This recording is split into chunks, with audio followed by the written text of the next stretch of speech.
Hi guys! So for today's video, gagamitin natin ang The Face Architect Remastered from Dala x Tony Sia. So yeah, let's go. Look at this photo card from Miss Tony Sia and meron siyang letter.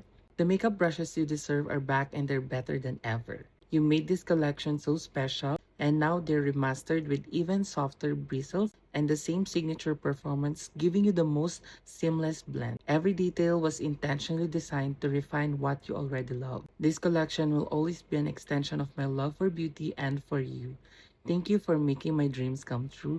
Love, Tony Sia. So, ito yung card niya. And also, this one naman guys is yung details ng bago nilang collection, which is yung Extended Essential Set. And if you would also know, yung previous collection is may bago ulit. Ni-remastered siya, di ba? Seamless base set and also yung airbrush puff set. So yan, papakita ko lahat sa inyo today. For your reference guys, I have with me the old or the previous collection. And ito naman yung bago.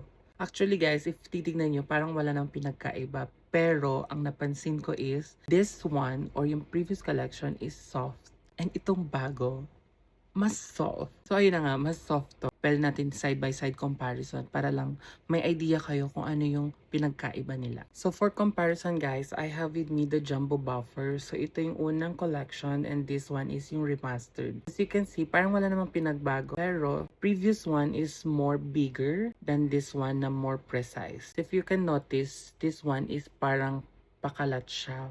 This one naman is parang more dense siya and more intact. More precise, I mean. Also, dito sa bago, nakalagay na yung kanilang name ng brush. Compared dito na walang nakalagay. Hindi na kayo mahihirapan kung para saan pa to. That's basically it guys. And now for the yapping, so let's try this one.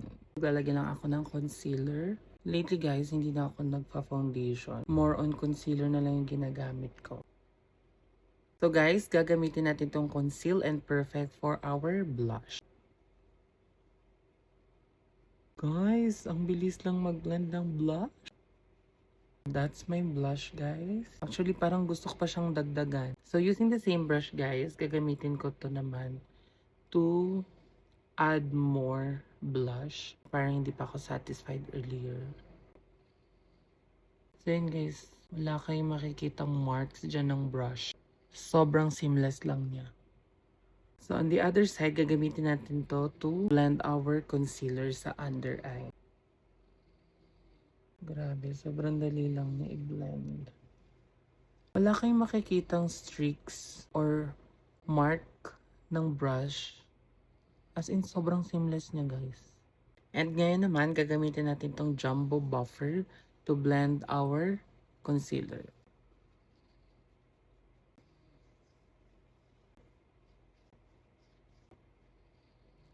So look at how seamless my makeup base right now. Only using this one guys. Sobrang perfect. Ngayon naman pag-usapan natin tong Extended Essential Set where you can get 4 brushes. And ang original price nito is 1,280. This is Airy Feather Powder Brush. This one is Airbrush Multitasker Brush. This one is the Veil Detailer Brush. And last but not the least, this is Nose Definer Brush. So technically guys, itong extended set is parang intended siya more of into powders. Let's see if gagana din siya using cream. Pero I think lahat naman ng brushes, it depends on you kung paano mo siya gagamitin. Gagana siya. For our nose contour, ang ginagamit ko pala is yung Nose Definer Brush. So this one is yung dual-ended. Ganito lang ako mag-contour ng nose ko. So from brows, dinediretso ko lang siya dito sa aking nose pababa. And nakakatuwa kasi pati itong nose contour, wala ding tusok factor. My gosh, ang ganda na ng nose ko. Rhinoplasty who. Tiyare!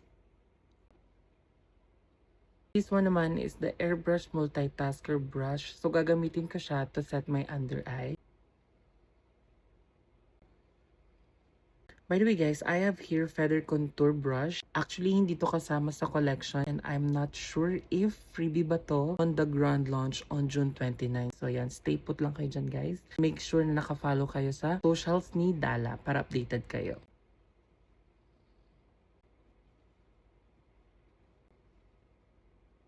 Tapos na ako mag-contour, so ito lang yung ginamit ko to contour my face. And to finish it all, gagamitin ko tong Airy Feather Powder Brush to set the whole face. Top of the excess, gently apply on my face. Sobrang lambot ng brushes na to. Oh. Walang tusok, as in. Tignan nyo. Love it.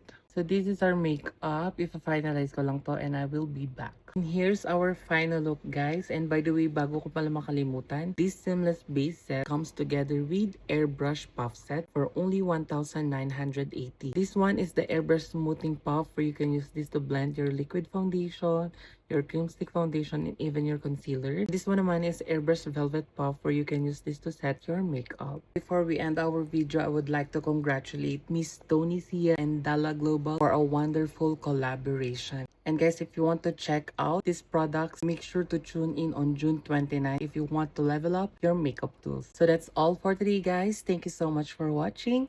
Bye!